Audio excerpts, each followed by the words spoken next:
Alright, we're going to start off with some depth cuts using the Meisinger 1.5mm depth cut burr. Sink it in the central groove all the way down. It will bottom out, and then go through your buckle and buckle grooves there. See how I'm going right through, and then through the cusp tips.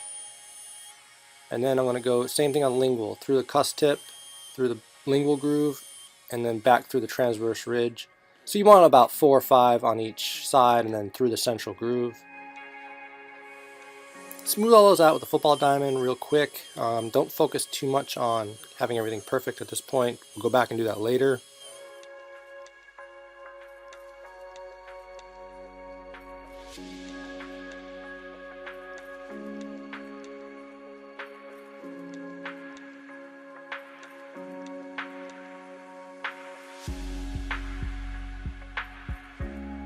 Alright, so see, I'm not really worrying too much about anatomy. I'm going to do a simple Y shape with the football.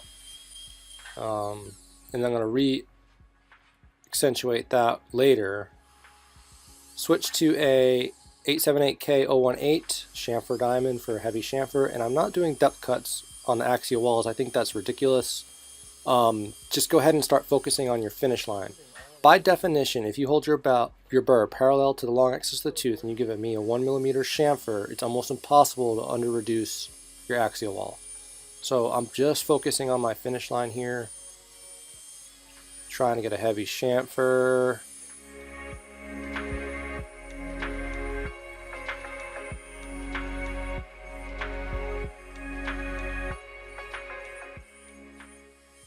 Very good, and I'm just trying to keep it about a 0.5 to 1mm super gingival.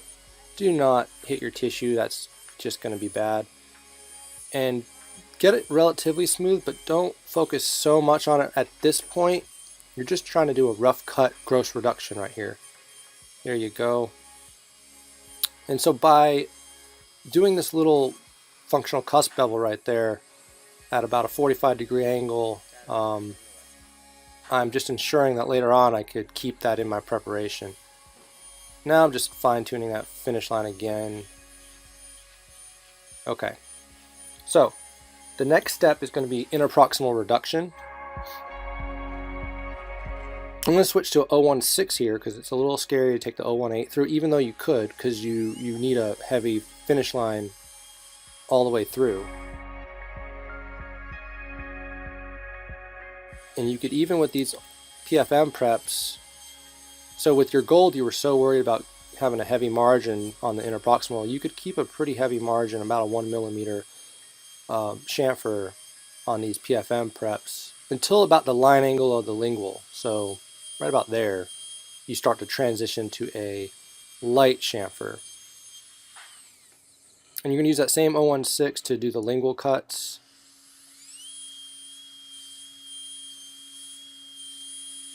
There you go. I'm doing a little light chamfer now on the lingual.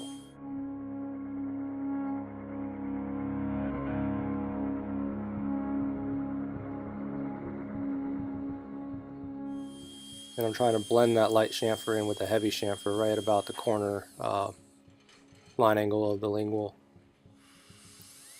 Right there.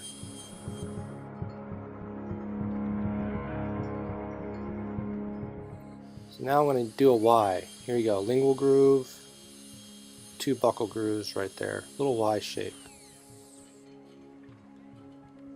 I'm going to switch to the 018 because I like it a little bit better for fine-tuning my occlusal anatomy. It's smoother. Bigger the burr, the smoother the cut.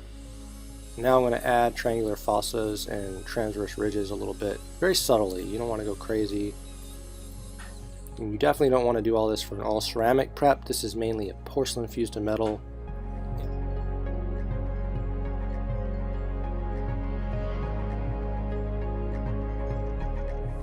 So rather than worry about keeping the anatomy from the get-go, I just kind of add it back in later. See, fine-tuning my bevel. Lingual should have just a slight bevel. Non-functional cusp bevel is really subtle. And then I'm just making sure that I have smooth finish lines now. Slowed the speed down to maybe like a 10 rather than a 20.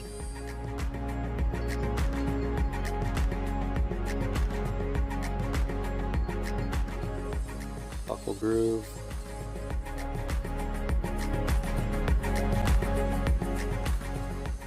No sharp corners, rounding that marginal ridge, accentuating a little bit of last minute anatomy. So this is a good rough prep, you know, give you like a 75. And what you need to do is learn how to take something like this, which is like a 5-minute prep, and turn it into something that's a little bit more amazing. Spend some time with smoothing things and looking at your prep, determining what you could do to better it. Because it's not about just doing a clinically acceptable prep, it's about doing for the patient the best work that can be done. If you went in for heart surgery, do you want just an acceptable heart surgery, or you want one that's going to be really good? So now we're going to just smooth some things. You notice the heavy chamfer there, and then as you start to go to the lingual, you start to get a lot lighter, although it's hard to see from this angle. And so that's the 018 still.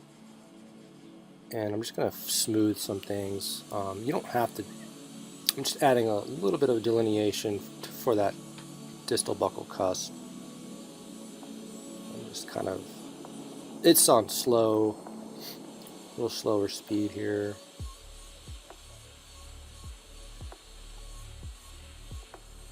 Don't do too much. You don't need to have crazy anatomy, because you're gonna, sometimes you wind up ruining it when you go back and, you know, try to do all this. So you gotta be careful. Make sure to always re-accentuate your functional cusp bevel after you do that.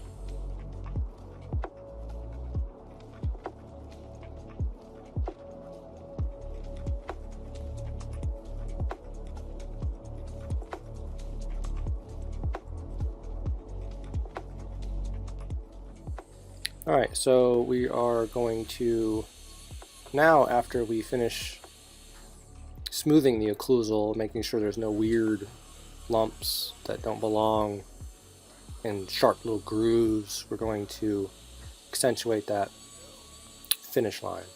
And so we're just going to smooth it, make sure it's uniform in thickness, 1 millimeter on the facial, all the way through the interproximal till about right there.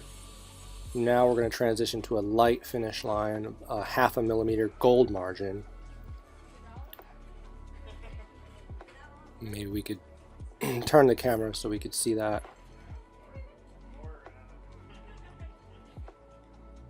And so we got a 016 here, and this is the light chamfer, no more than a 0.5 millimeter, and it just blends right into that heavy chamfer. So that's it. I hope this helps a little bit with something that's a little bit hard to understand.